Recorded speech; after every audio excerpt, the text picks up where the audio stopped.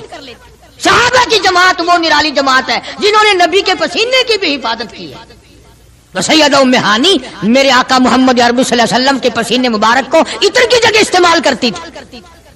عرض کرنے کا مقصد یہ کہ ہم لوگ آخر یہ باتیں صرف سنتے ہی رہیں گے؟ کب اپنی شکل بدلو گے, کب اپنا لباس بدلو گے, کب اپنے گھر کا حال بدلو گے؟ اور بگڑتا جا رہا ہے, دن بہ دن اور بگڑتا جا رہا ہے. مجھے ڈر ہے اس بات کا جب میرا تیرا گھر سے جنازہ اٹھے شاید گھر میں کوئی کلمہ پڑھنے والا بھی ہوگا کہ نہیں. بڑا مشکل مسئلہ بن گیا. بچوں کو ہم کلمہ نہیں سکھاتے, ہمارے بچے جو ہیں وہ دین نہیں سیکھتے. اور تجربہ کر کے دیکھ لو, اسکول میں بچوں کو بھیجو نا, خود بخود دوڑے دوڑے جاتے ہیں, نہاتے ہیں, دھوتے ہیں, تختی اٹھاتے ہیں, بستہ چار کرتے ہیں بچے. قرآن کریم کے درس میں بچے کو داخل کرو, گھسیٹ کے لانا پڑتا, بچہ ہٹتا ہی نہیں, گھسیٹ کے لانا پڑتا ہے, کھینچ کھینچ کے لاؤ, ڈنڈے مار مار کے پڑھاؤ بڑے مشکل سے. اس کی وجہ آپ نے کبھی سوچی ہے کہ قرآن کریم کے مدرسے میں پھانسی کھانا تو لگا ہوا نہیں نا؟ شیطان تنگ کرتا ہے. انہوں نے کہا اگر بچے کو کلمہ آ گیا تو یہ اپنے باپ کے جنازے کو اٹھاتے وقت اگر کلمہ پڑھ لے گا, کہیں اس کے کلمے کی وجہ سے باپ کی بخشش نہ ہو جائے. اگر اس بچی نے 3 مرتبہ قل ہو اللہ شریف پڑھ کر اپنے باپ کی روح کو بخش دیا, کہیں اس کے باپ کی بخشش نہ ہو جائے. زور لگاتا ہے پورا شیطان. شیطان زور لگاتا ہے اور ہم زور نہیں لگاتے. ہم ادھر زور لگا رہے ہیں, او جی اگر قرآن پڑھے گا تو کیا بنے گا؟ نہ پٹواری بنے, نہ تحصیلدار بنے, نہ تھانے دار بنے, ملا بنے گا. اور میں یہ کہتا ہوں تو پٹواری بھی بنا, تھانے دار بھی بنا, تحصیلدار بھی بنا, مجھے اس سے کوئی انکار نہیں. نہ مجھے ساڑ ہے, نہ حسد ہے, نہ جلن ہے, لیکن یہ بھی یاد رکھنا کہ قرآن اور کلمے کے بغیر بھی تیرا گزارا نہیں ہوگا. اگر تیرے بچوں کا گزارا دنیا میں تعلیم کے بغیر, انگریزی تعلیم کے بغیر نہیں, تو میری بات بھی پکا کے لے جا, قبر میں قرآن اور کلمے کے بغیر تیرا بھی گزارا نہیں.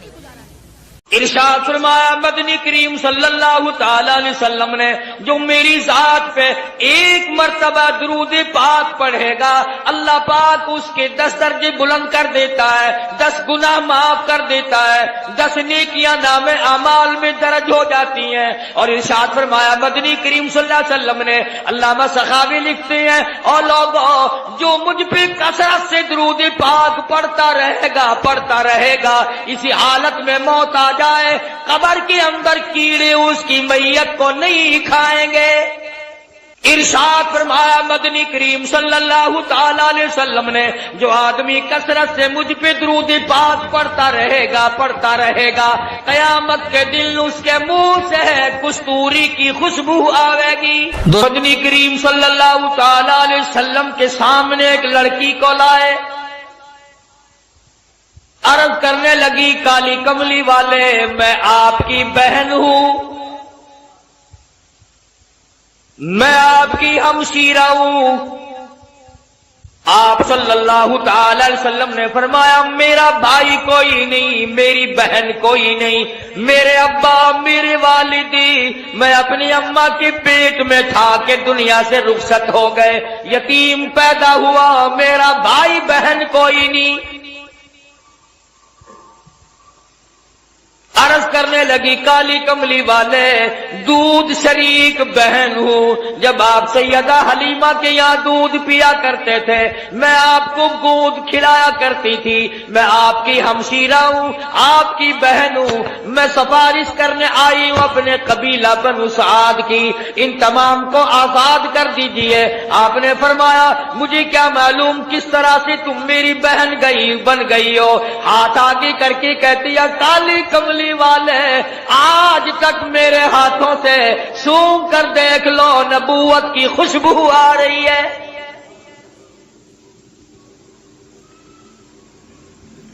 میں گود میں کھلایا کرتی تھی, میں آپ کو سنبھالا کرتی تھی, آج تک میرے ہاتھوں سے نبوت کی خوشبو آتی جاتی ہے. اور ایک اور نشانی آپ کو دکھا دوں, اس میں نشان موجود ہے. آپ میری گود میں تھے, بڑی تھوڑی سی عمر تھی, میں نے شرک کی بات کوئی زبان سے نکالی, آپ نے میرے کندھے میں چک مار دیا. مجھ نبی کو گود میں لے کر شرک کی بات کیسے کر سکتی ہو؟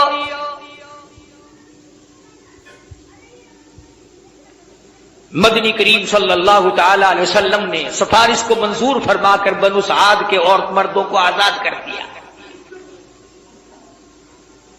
70,000 فرشتہ دائیں طرف ہے، 70,000 فرشتہ بائیں طرف ہے، 70,000 فرشتہ آگے ہے، 70,000 فرشتہ پیچھے ہے، درمیان میں امام الانبیاء محبوب کبریا حضرت محمد مصطفیٰ صلی اللہ تعالی علیہ وسلم کی ذات اقدس ہے، چاروں طرف نورانی ہے، بیچ میں انسان ہے، سید البشر ہے۔ سارا جہان دیکھ رہا ہے کہ نوریوں کے جھرمٹ میں حضرت محمد کریم صلی اللہ تعالی علیہ وسلم کی ذات اقدس ہے۔ پہلے آسمان پہ پہنچے، دستک دی گئی، دروازہ کھولا، مما کا کون ہے؟ کون ہے؟ عرض کیا گیا میں جبریل ہوں۔ مما کا تیری ساتھ کون ہے؟ جبریل کہتے ہیں مائی محمد۔ او آسمان والو آؤ مجھے مبارکباد دے دو، آج تو میری ساتھ امام الانبیاء ہے۔ فرشتے قطار در قطار کھڑے تھے۔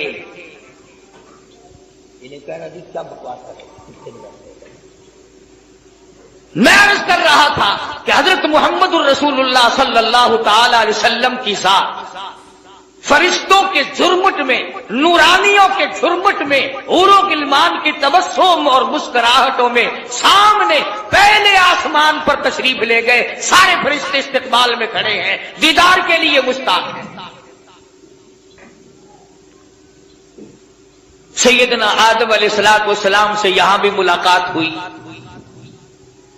فرمایا یا مرحبا یا ابن صالح، او میرے بیٹے مبارک ہو، میں بھی تجھ پر فخر کرتا ہوں کہ میری اولاد میں سے اللہ پاک نے آپ کو پیدا فرمایا صلی اللہ علیہ وسلم۔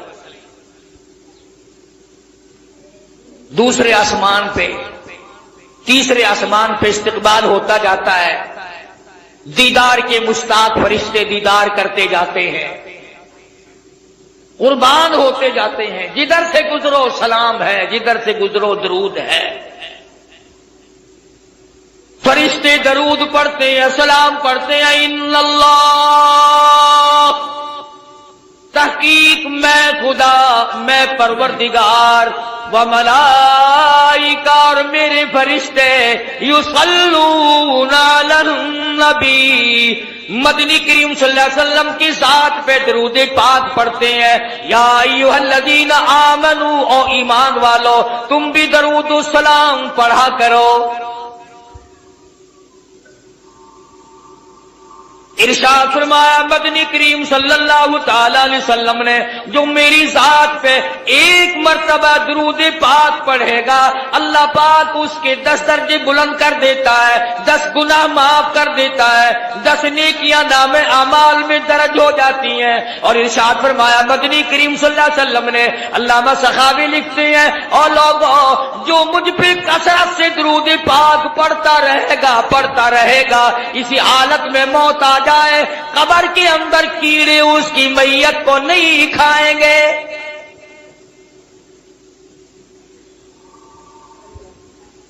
ارشاد فرمایا مدنی کریم صلی اللہ تعالی علیہ وسلم نے، جو آدمی کثرت سے مجھ پہ درود پاک پڑھتا رہے گا، قیامت کے دن اس کے منہ سے کستوری کی خوشبو آئے گی۔ اہل محشر کہیں گے الہی یہ کون ہے جس کے منہ سے اتنی خوشبو ہے کہ میدان محشر مہک رہا، سارا حشر کا میدان معطر ہے، یہ کون ہے؟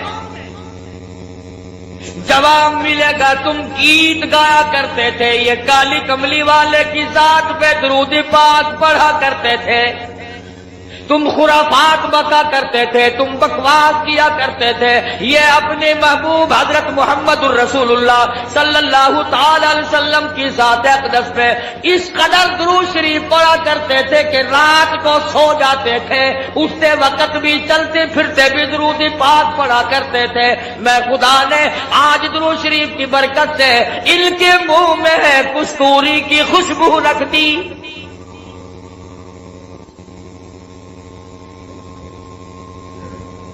اور اس سے بڑھ کر کتنی بڑی بات ہے، علماء نے لکھا ہے کہ قیامت کے دن حضور صلی اللہ علیہ وسلم نے فرمایا کہ اس پیاس والے دن میں 50,000 سال کے پیاس والے دن میں میں خود ان لوگوں کو تلاش کرنے آؤں گا اور ہاتھ پکڑ کر حوض کوثر پہ لے جاؤں گا اور رحمت والے ہاتھوں سے پانی پلاؤں گا۔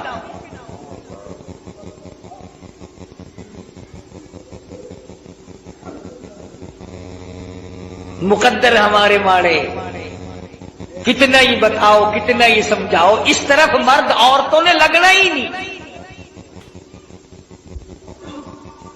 بچوں سے بکواس کرتے سو جائیں گے، کاروباری باتیں کرتے کرتے یوں منہ پھاڑ کر سو جائیں گے، یوں ہی سو جاتے ہیں اور یوں ہی ہم لوگ مر جاتے ہیں۔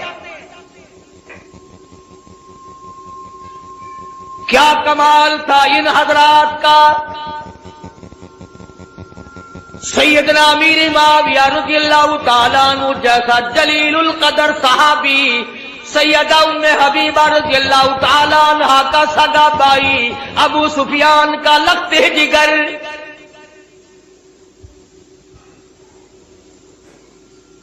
جس گھر کی عورتوں کا یہ عالم ہے، جس گھر کی عورتوں کے عقیدے کا یہ حال ہے، ابو سفیان ابھی ایمان نہیں لائے تھے، مدینے پاک میں اپنی بیٹی سیدہ ام حبیبہ رضی اللہ تعالیٰ عنہا سے ملاقات کے لیے آئے، بیٹی سے ملنے کے لیے آئے۔ جب حجرے مبارک کے قریب آئے، اور لوگوں اور بلڈنگ کوٹھیوں بنگلوں پہ رات دن مرنے والوں، کبھی تو سیرت کی کتابیں اٹھا کر دیکھو، شہنشاہ کائنات کی کیا زندگی تھی۔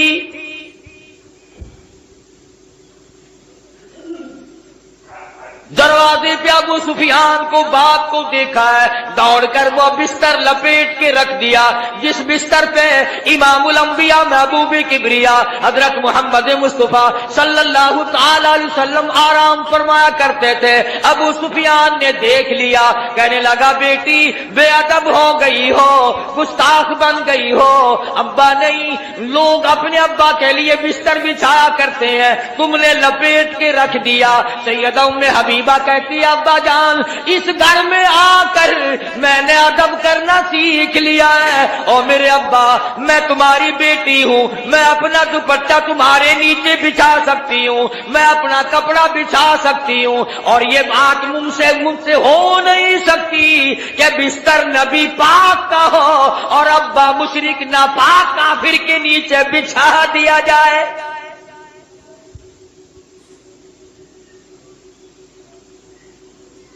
جس گھر کی عورتوں کا یہ عقیدہ ہو، مردوں کا کیا حال ہوگا؟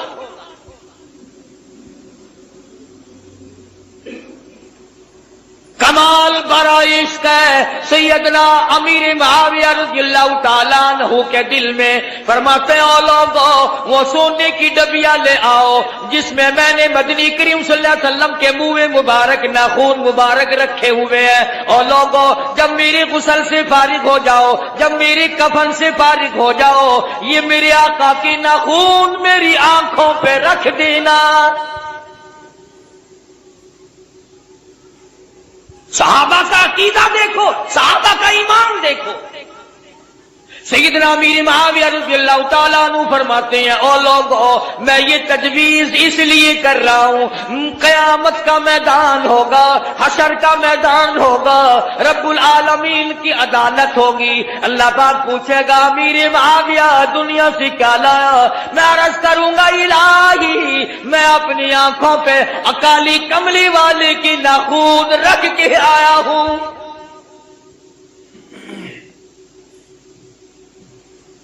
اور ہمارے علماء دیوبند کے عقیدے کے بارے میں کئی لوگ شک ڈال دیا کرتے ہیں، او میاں تو کو پتا نہیں اے اتو اتو منیندن وچو نہیں منیندے اندازہ لا اسا ایڈے کملے تھی گئے ہیں اپنے وچ انہاں کو بڑھن لینے انہوں نے ساڈے وچ وڑ کے بھی دیکھ لیا کون ہے جو ہمارے اندر بڑھ سکتا ہے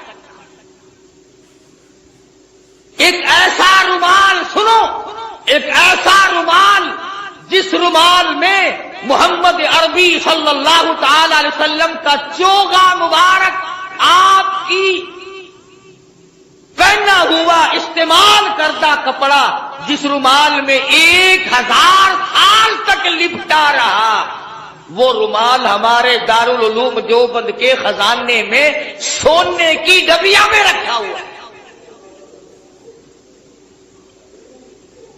یعنی حضور کے کپڑے کی تو برکت جو تھی سو تھی جو حضور کے کپڑے کو کپڑا لگ گیا ہم تو اس کا بھی اکرام کرتے ہیں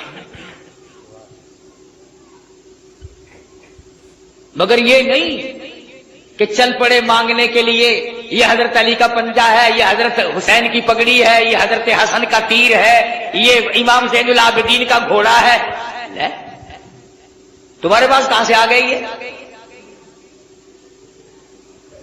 جھوٹ کے پیچھے لگتے ہو بکواس کے پیچھے لگتے ہو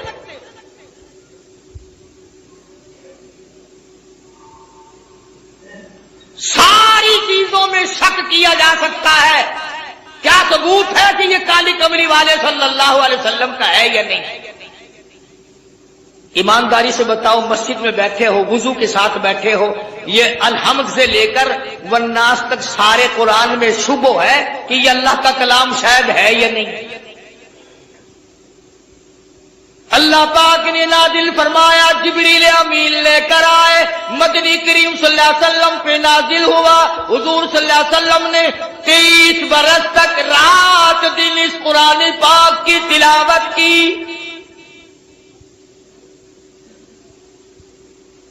کوئی سورت کوئی آیت کوئی لفظ ایسا نہیں جو حضور کی زبان مبارک نے بار بار ادا نہ کیا ہو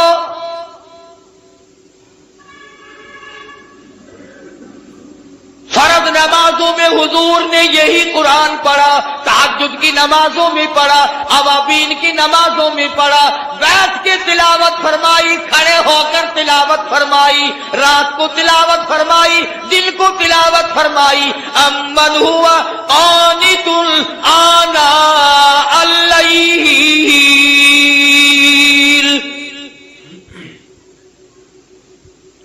اس قرآن میں تو کوئی برکت نہیں جانتے آپ لوگ میں بھی شامل ہوں کسی نے کہا کہ یہ وہ قرآن ہے جس کو حضور پڑھا کرتے تھے اپنی زبان مبارک سے جس کو جبریل جس میں کئی برکتیں ہیں کلام خدا ہو زبان مصطفیٰ ہو لانے والا جبریل ہو اور حوالے اس امت کے کیا گیا ہو اس میں برکت نہیں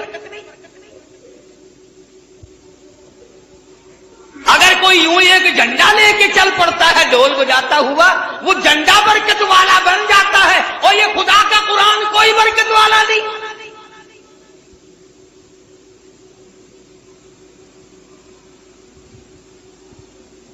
آج ہی صبح کتاب میں پڑھ رہے تھے کہ ایک آیت قرآن کی سیکھنا 100 رکعت نفلوں سے بہتر ہے ایک دین کا مسئلہ سیکھنا 1000 رکعت نفلوں سے بہتر ہے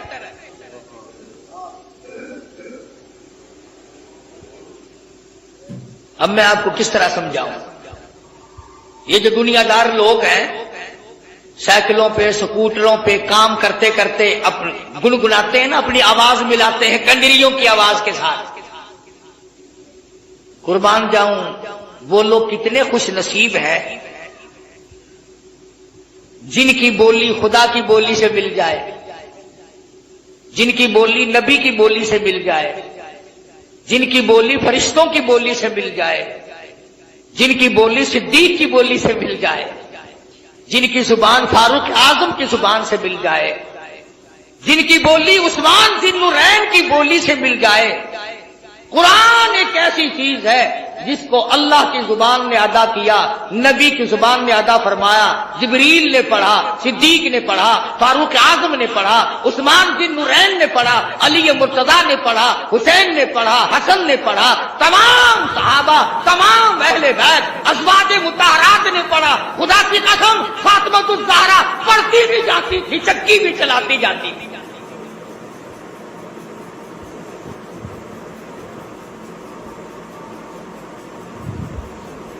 سیدہ رقیہ رضی اللہ تعالیٰ عنہا کی بولی سے اگر بولی ملانی ہو قرآن پڑھو،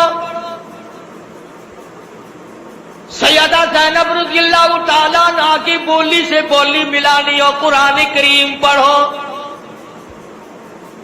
سیدہ خدیجہ، سیدہ عائشہ صدیقہ، سیدہ حفصہ، ام حبیبہ، ام سلمہ، سیدہ میمونہ جویریہ، تمام ازواج مطہرات، نبی کی 6 پھوپھیوں کی 7 بولی ملانی ہو تو قرآن پڑھو۔ 1,29,000 صحابہ سے اگر بولی ملانی ہو تو قرآن پڑھو۔ علامہ سید عبد القادر جیلانی سے اپنی بولی ملانی ہو تو قرآن پڑھو۔ اس پر اعتقاد نہیں جمتا۔ یہ بات میں نے اس لیے ذرا لمبی کی، اگلی بات سمجھانا چاہتا ہوں۔ جب چھٹے آسمان پہ گئے، تشریف لے گئے، تو حضور صلی اللہ علیہ وسلم فرماتے ہیں میں نے ایک درخت دیکھا جس کے نیچے ایک بوڑھے بزرگ چھوٹے چھوٹے بچوں کو قرآن کریم پڑھا رہے ہیں۔ چھوٹے چھوٹے بچوں کو قرآن کریم پڑھا رہے ہیں ایک بزرگ آسمانوں پہ۔ حضور صلی اللہ علیہ وسلم فرماتے ہیں میں نے پوچھا یہ کون ہے اور یہ یہاں مدرسہ کیسا ہے؟ یہ چھٹے آسمان پہ مدرسہ کیسا؟ یہ جواب ملا کالی کملی والے، بعض بچے نے ایک سپارہ پڑھا، موت آ گئی۔ 10 سپارے قرآن کریم کی پڑھے، موت آ گئی۔ 20 سپارے قرآن کریم کی پڑھے، موت آ گئی۔ والدین کا پورا قرآن کریم پڑھانے کا پروگرام تھا، استاد کا پورا کرانے کا پروگرام تھا، بچے کا دل پورا قرآن کریم پڑھنے کے لیے تھا، موت نے وقت نہ دیا۔ اللہ پاک نے فرما دیا اور میرے محبوب کی امتیوں کے بچوں آؤ، تم نے قرآن کریم پڑھنا شروع فرض پہ کیا تھا، آؤ اس کو مکمل اور ختم عرض پہ کر لو۔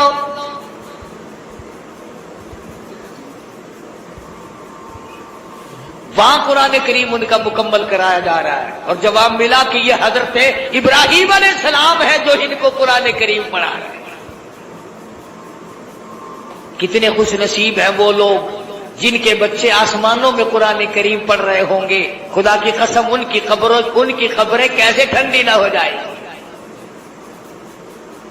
سدرۃ المنتہا پہ 7ویں آسمان پہ پہنچ گئے، جبریل امین کو دیکھا کہ وہ ٹھہرتے ہیں، ساتھ نہیں چلتے، فرمایا آؤ نا آگے چلو میری ساتھ آؤ۔ عرض کیا میری کیا مجال ہے میں آگے بڑھوں، میری سرحد آ گئی، آپ کی سرحد شروع ہے، میرا بارڈر ختم ہے، آپ کا شروع ہے، میری انتہا ہو گئی، آپ کی ابتدا ہونے لگی ہے، میرا انجام آ چکا، آپ کا آغاز ہونے لگا ہے۔ تو نوری فرشتوں کا سردار ہے، تجھے کیا ہوا؟ آگے چل، آگے بڑھ، کچھ دور تو میری ساتھ چل۔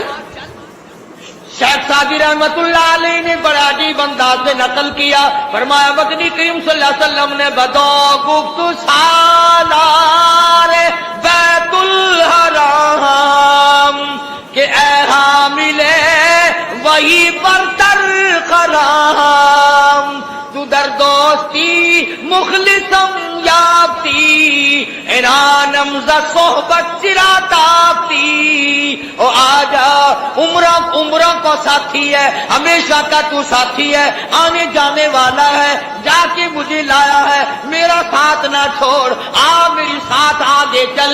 جبریل کہتا ہے بگفتا فراتر مجالم نمان بماندم کی نیروی بالم نمان، اگر یکسر موی برتر برم فروغ تجلا بسوزد پرم۔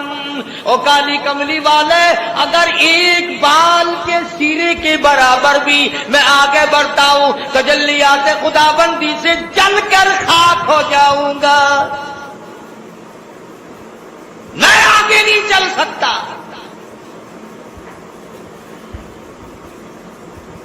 اندازہ لگاؤ مسئلے حل ہو رہے ہیں معراج والی رات میں۔ کو لکھ بھیجا ابو بکر کے یہاں اس سے کم آٹے میں گزارا ہو سکتا ہے، اتنا آٹا کم کر دیا جائے۔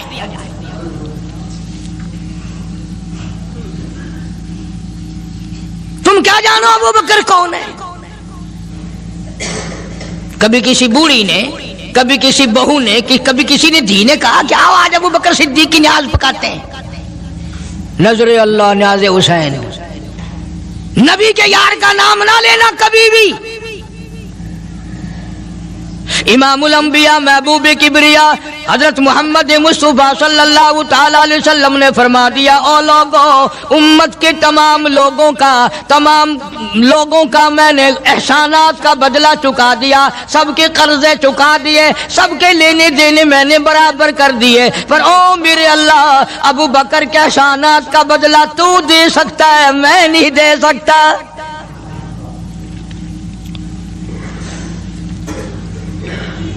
سارا گھرانہ بڑا عجیب ہے، گھر کا گھر بڑا عجیب ہے۔ ہجرت فرما کر تشریف لے گئے نبی کریم سب کا جو صلی اللہ علیہ وسلم کی ذات اقدس کے ساتھ تشریف لے گئے۔ صدیق اکبر کا والد زندہ ہے، ابو قحافہ بوڑھا ہے، آنکھوں سے نابینا ہے، ابھی ایمان نہیں لایا ہجرت والی رات تک، بعد میں لایا ہے۔ لاٹھی کے سہارے گھر آیا، پتہ تو چل گیا نا کہ رات چلا گیا نبی کے ساتھ میرا بیٹا، اور آ کے پوتیوں کو کہنے لگا، کیوں اسما جی دادا جان، میرا تو اپنا خیال یہ ہے کوئی ٹیڈی، کوئی پیسہ، کوئی کپڑا، کوئی غلہ تمہارے لیے نہیں چھوڑ کے گیا ہوگا۔ باوجود کافر ہوتے ہوئے اس وقت تک ابو بکر کا والد مسلمان نہیں، لیکن جانتا ہے کہ میرے بیٹے کو نبی کی اتنی محبت ہے، وہ اتنا قربان ہے، وہ اتنا پروانہ ہے اور اس قدر جانثار ہے، کوئی شے گھر میں نہیں چھوڑ کے گیا ہوگا۔ سیدہ اسماء رضی اللہ تعالی عنہ چھوٹی سی بچی ہے صدیق اکبر کی، کہتی ہے کہ میں نے ایک ہیلا بنایا، ہمارے یہاں دیوار میں ایک آلہ سا میرے والد نے بنا رکھا تھا، اس میں پیسے رکھتے تھے، تو میں نے وہاں یہ مٹی کے ٹوٹے ہوئے برتنوں کے ٹھپ ڈال دیے اور اوپر کپڑا ڈال دیا، اور میں نے اپنے دادا سے کہا، نہیں دادا جان، اب کے تو ابا جی نے حد کر دی، بہت سارا مال ہمارے لیے چھوڑ کے گئے ہیں۔ انہوں نے کہا بیٹی میرا یقین نہیں پڑتا، وہ نبی کے بغیر ایک پیسہ تو کیا وہ اپنی جان پیچھے رکھنے کو تیار نہیں۔ انہوں نے کہا نہیں دادا ذرا آؤ تو صحیح۔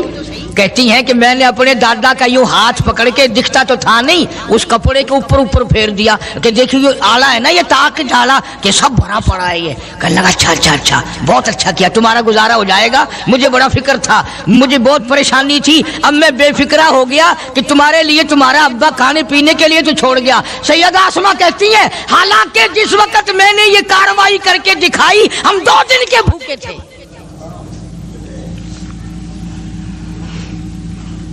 ہزاروں روپیہ جتنا بھی مال تھا گھر میں، جب نبی کے ساتھ گئے سارا پلے باندھ کے لے گئے،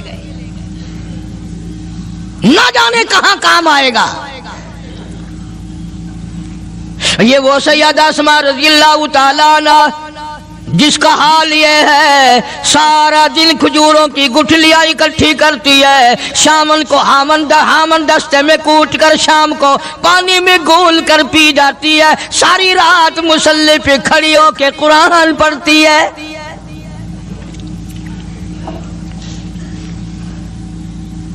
عجیب قسم کا گھرانہ ہے صدیق اکبر رضی اللہ تعالیٰ عنہ کا۔ غربت نہیں تھی، سارے کا سارا قربان کر کے غربت بنا دی۔ نہیں دیکھا آل کو، نہیں دیکھا مال کو، نہیں دیکھا اپنی جان کو، سب کچھ قربان کر دیا۔ امام الانبیاء محبوب کبریا حضرت محمد مصطفیٰ صلی اللہ تعالی علیہ وسلم نے اس قدر رفاقت جوڑی، اس قدر یاری بنائی کہ کبھی بھی الگ نہیں ہوئے۔ آج تم قرآن پڑھتے ہو، قاری حنیف قرآن پڑھتا ہے، کیا اثر ہوگا کسی پہ؟ جناب ابو بکر صدیق رضی اللہ تعالیٰ عنہ مکہ مکرمہ میں نماز کی نیت باندھ کر قرآن کریم کی تلاوت کرتے ہیں۔ علماء نے لکھا ہے کہ پہاڑ بھی ہلنے لگ جاتے تھے، اور کافروں نے نبی پاک سب کا جو صلی اللہ علیہ وسلم سے شکایت کی کہ اپنے ابو بکر کو کہو یہ رات کو قرآن زور سے نہ پڑھے، ہمارے بیوی بچوں پہ اثر ہوتا ہے، ہمارے بچے مسلمان بننے کے لیے تیار ہو جاتے ہیں، ہماری عورتیں قرآن سن کر کفر چھوڑ کر مسلمان بننے کو تیار ہو جاتی ہیں، ابو بکر سے کہو یہ آہستہ قرآن پڑھا کرے۔ یعنی اس کی زبان میں اس قدر تاثیر تھی اور اس قدر اللہ تبارک و تعالیٰ نے خوف رکھا تھا، جو صدیق کی زبان سے قرآن سنتا تھا مسلمان بننے کے لیے تیار ہو جاتا تھا۔ آج ہم قرآن پڑھیں، حدیث پڑھیں، کچھ بھی پڑھیں، اثر نہیں ہوتا۔ کیسے ہو؟ ہمارے یہاں دلوں میں جگہ ہو جبھی تو بات بنے۔ اس لیے قرآن کریم کہتا ہے کلا بل ران علی قلوبہم ما کانوا یکسبون،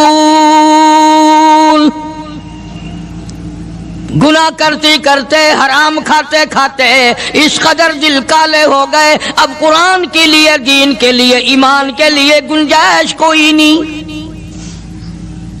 اندر گنجائش ختم ہو گئی، سارا دل بھر گیا۔ فرمایا کلا انہم عن ربہم یومئذ لمحجوبون، ہرگز ایسا نہیں جو لوگوں کا خیال ہے، دین ان کے خیالات پہ نہیں چل سکتا۔ جناب ابو بکر صدیق رضی اللہ تعالیٰ عنہ بیمار ہیں، آخری وقت قریب ہے، اللہ اللہ۔ سیدہ عائشہ صدیقہ رضی اللہ تعالیٰ عنہ کے ہاتھ میں نیا کپڑا دیکھا، بیٹی کے ہاتھ میں نیا کپڑا دیکھا، صدیق اکبر رضی اللہ تعالیٰ عنہ نے فرمایا بیٹی یہ کپڑا کیسا ہے؟ عرض کی ابا جان کفن کے ارادے سے منگوا لیا ہے، نہ جانے کس وقت ضرورت پڑ جائے گی، مجھے خطرہ ہے، اندیشہ ہے، آپ کا آخری وقت ہے، میں نے کفن کے لیے کپڑا منگا لیا ہے۔ اللہ اکبر۔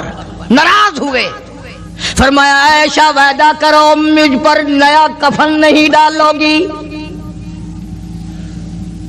عائشہ یہ کپڑا جو تو نے کفن کے لیے منگایا مدینے کی کسی بیوہ کو دے دینا، سر پہ ڈال کے پردہ کر لے گی۔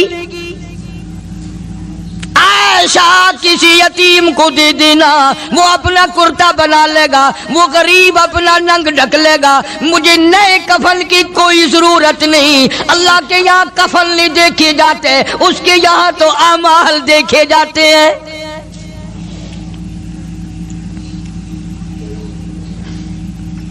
حضرت عائشہ رضی اللہ تعالیٰ عنہ نے اصرار کر دیا، ابا اجازت دے دو، اب تو میں نے منگا لیا ہے، اب تو میں نے منگا لیا ہے، دنیا کیا کہے گی؟ وقت کا حکمراں، وقت کا بادشاہ، نبی کا جانشین کو کفن بھی نہیں ملا۔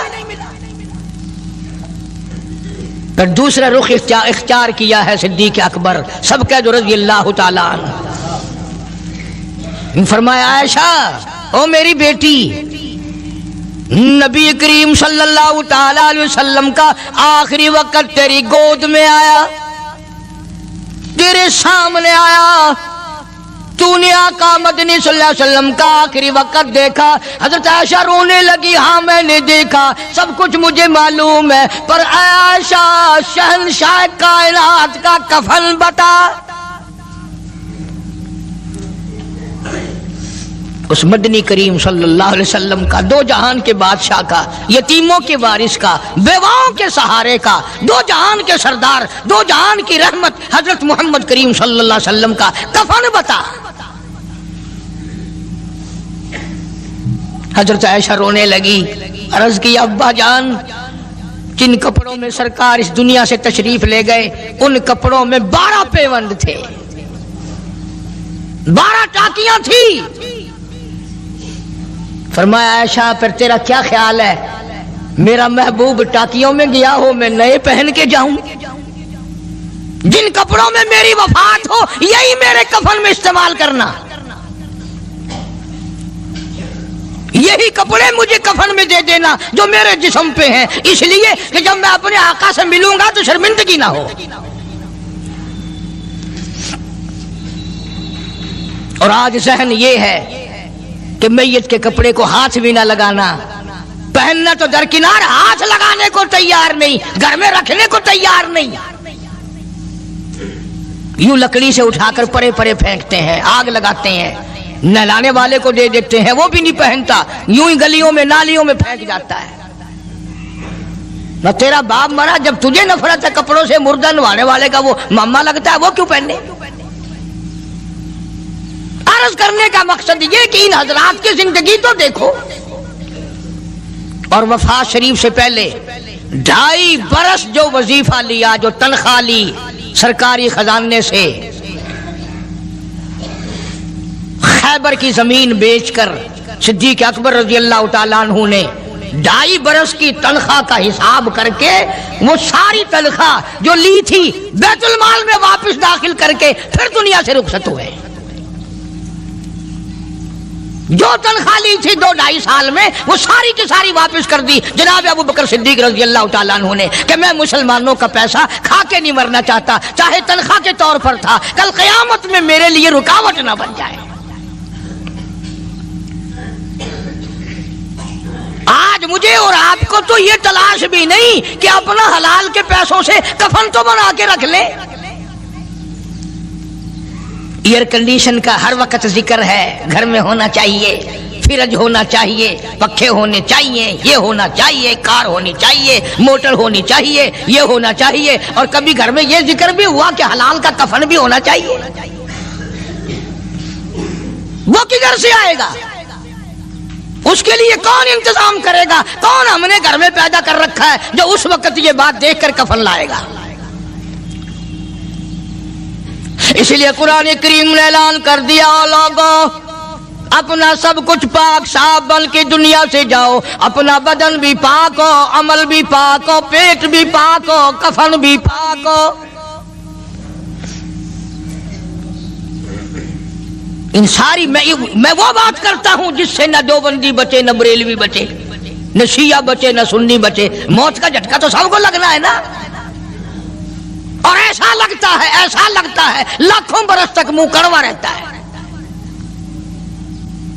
جناب صدیق اکبر رضی اللہ تعالیٰ عنہ نے وہ تنخواہ جو لی تھی ساری زندگی میں وہ بھی بیت المال میں واپس کر دی، اور تمام کے تمام لوگوں کے حقوق چکا دیے۔ باقی جو بات رہی وہ سیدھی کمتر مرحوم کہتا ہے، اجا صدیق دا اسلام تے قرضہ بقایا ہے، اجا صدیق دا اسلام تے قرضہ بقایا ہے، جتا جس دے ہاتھوں اس آخری ضامن رسایا ہے، وصولی دا نہ چنتا نہ لکھوایا صحابہ نے۔ مدنی کریم صلی اللہ تعالی علیہ وسلم کے جانثار، نبی کا یار، نبی کا وفادار، ہر وقت کا ساتھی اسی غم میں رہتا ہے، اور وصیت کی کہ مجھے غسل دینا، میرے انہی کپڑوں میں دفن کرنا، اور فرمایا میرا جنازہ اٹھا کر حجرے مبارک کے سامنے لے جانا، عائشہ کے سامنے لے جانا، توجہ کرنا، نیند نہ کرو۔ اور یوں فرمایا نبی پاک صلی اللہ علیہ وسلم کی جہاں قبر شریف ہے، حضور کا حجرہ ہے، روضہ ہے، دروازے پہ کھڑے ہو کر آواز لگانا، کالی کملی والے صدیق آ گیا ہے۔ فرمایا اگر اجازت ہو تو اندر دفن کرنا، اور اگر اجازت نہ ہو تو جنت البقیع میں لے جانا۔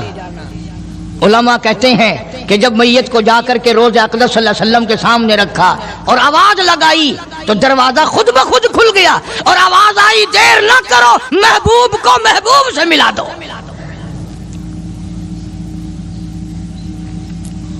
کیا شان ہے ان لوگوں کی، کیا عظمت ہے ان لوگوں کی۔ ساری زندگی اس محبت میں، عظمت میں، اکرام میں گزاری جو اس کائنات میں کوئی اس قدر اکرام کر نہیں سکتا۔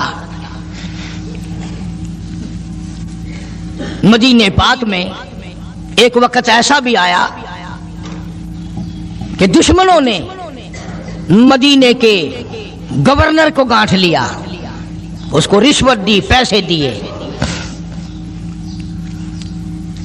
اور کہا کہ ہمیں اجازت ہونی چاہیے، ہم روضہ اقدس کو کھود کر ابو بکر صدیق اور فاروق اعظم کی لاشیں نکالنا چاہتے ہیں یہاں سے۔ چنانچہ حاکم وقت نے پیسے کھا کر اجازت دے دی۔ شمس الدین سراج ایک بزرگ ہے جو اس وقت مدینہ پاک یعنی روضے کے متولی ہیں، مسجد نبوی کے متولی ہیں، گنبد خضرا صلی اللہ علیہ وسلم کے محافظ اور نگہبان ہیں۔ وہ فرماتے ہیں کہ رات آدھی جب گزری تو کنڈی کھٹکی مسجد کی، میں نے کنڈی کھول دی تو مجھے حکم ملا کہ تم خاموش رہو، اگر آواز نکالو گے سر اتار دیا جائے گا۔ ایک آدمی اندر داخل ہوا، دوسرا داخل ہوا، تیسرا آیا، کسی کے ہاتھ میں کسی، کسی کے ہاتھ میں گنتی، کسی کے ہاتھ میں ٹوکری، کسی کے ہاتھ میں تسلا مٹی اٹھانے والا، سب کے سب یوں لے کر داخل ہو رہے ہیں۔ اور مجھے یہ کہا گیا کہ یہ جو کچھ کرتے ہیں روکنا نہیں، کسی کو بتانا نہیں۔ شمس الدین سراج بزرگ رحمت اللہ علیہ کہتے ہیں وہ جب 40 کے 40 اندر داخل ہو گئے، پچھلے نے مجھے اشارہ کیا دروازہ بند کر دے، اب کسی اور کو اندر نہ آنے دینا۔ وہ اللہ والا کہتا ہے مجھے بتا تو دیا گیا تھا دونوں جلیل القدر صحابہ حضرت شیخین کی بے ادبی کریں گے، قبر کھود دیں گے، ان کی میت نکالیں گے۔ فرماتے میں نے دروازہ بند کر دیا، میں سجدے میں گر گیا، مولا او میرا بس نہیں، میرا کوئی چارہ نہیں، میری حکومت نہیں، میری فوج نہیں، میرا لشکر نہیں، میرے پاس توپ نہیں، میرے پاس لشکر نہیں، او میرے مولا میں نے سنا ہے جیسے نبوت کا محافظ تو ہے، اسی طرح صدیق کی صداقت کا، فاروق کی عدالت کا بھی تو ہی نگہبان ہے۔ مولا میری موت بھیج دے، میں نہ دیکھوں۔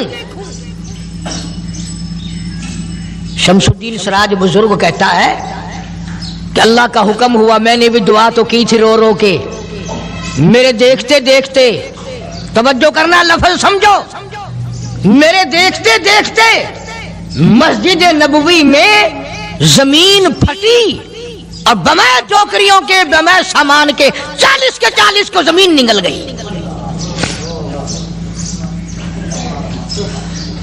اللہ تم سب کو مدینہ پاک جانا نصیب فرمائے۔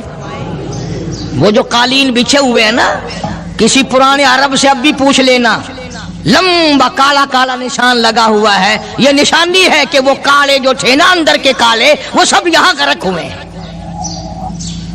یعنی خدا صدیق اکبر کا، فاروق اعظم کا، نبی کے یاروں کا اتنا بڑا محافظ ہے، جو بدنیت سے آئے تھے ان سب کو زمین نگل گئی۔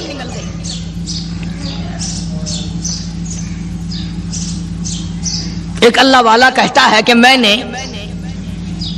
مدینہ پاک میں حاضری دی اور حضور کریم صلی اللہ علیہ وسلم کے روضہ اقدس پہ سلام پڑھا، اور میں صدیق اکبر کے موضع شریف کے سامنے کھڑا ہو کر سلام عرض کر رہا تھا، پڑھ رہا تھا۔ میں جب واپس ہٹنے لگا تو ایک آدمی مجھے کہنے لگا آپ کہاں سے آئے ہیں؟ اس نے بتایا کہ میں فلاں جگہ سے آیا ہوں۔ کہ آپ بڑے نیک آدمی معلوم ہوتے ہیں، بڑا اچھا سلام پڑھ رہے تھے، تعریف اچھی کر رہے تھے، میرے یہاں کھانا کھانے چلو۔ اللہ والا کہتا ہے کہ میں اس کی باتوں میں آ گیا کہ چل بھائی، مدینے کا آدمی ہے، مدینے کا آدمی ہے، دعوت کر رہا ہے، انکار کروں تو سنت کے خلاف، انہوں نے کہا چل بھائی، لے گیا۔ اور وہاں جا کر ایک مکان میں اس اللہ والے کو بند کر کے، کوٹڑی میں اس کو زنجیروں میں باندھ کر اس کی زبان کاٹ دی۔ تو نے صدیق کی اتنی تعریف کیوں کی؟ اور پھر چھوڑ دیا کہ جا صدیق سے ٹھیک کرا کے دکھا۔